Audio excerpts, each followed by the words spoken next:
Welcome once again, and let's talk about Terra Classic. And now, finally, it is 1 trillion staking. I know so many people will be talking about staking. For me, I love to stake coins, and seriously, I love to stake my coins because it helps me to make more money, more coins. Now, the staking of Terra Classic have now hit about 1 trillion. It simply means about 1 trillion coins of LUNC is now out.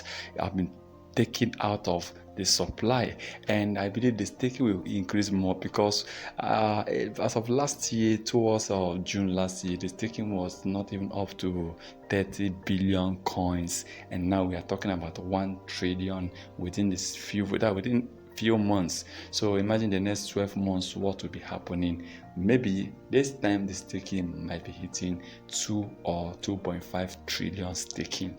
Of course, people want to make money, and we believe Terra Classic can hit 1 cent or even $1. That's what people believe. I know that $1 is not going to be easy, except the burning have to increase, and Binance need to continue to support the Terra Classic coins. But I still believe that if the staking can really increase, because the supply is much, about almost 6 trillion. So if they can focus on the burning and also the staking, is going to help. So people started staking more, especially the period when CZ, Binance founder, actually said that they're not even selling their coin, that they will be holding on to the Terra Classic.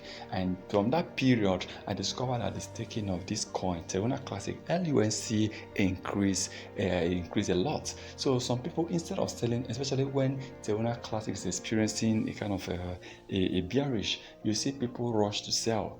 Now people believe that instead of rushing to sell, let them just take this coin and leave it there. After all, the staking will be returning some more coins. And I believe, of course, it's going to encourage a lot of people to even stake more. And if you watched recently, that was last week, Kucoin itself staked about 48 billion coins was taken by Kucoin. 48 billion. Imagine that number is much. 48 billion coins. So many exchanges are also encouraging the staking because it helps crypto coins to regain a lot. It helps to reduce the amount of the supply that is out there. So let's hope that this will continue, and let's hope it's going to benefit Terra Classic more in the future. And please remember, this is not a financial advice, so please kindly do your own research before taking any decision.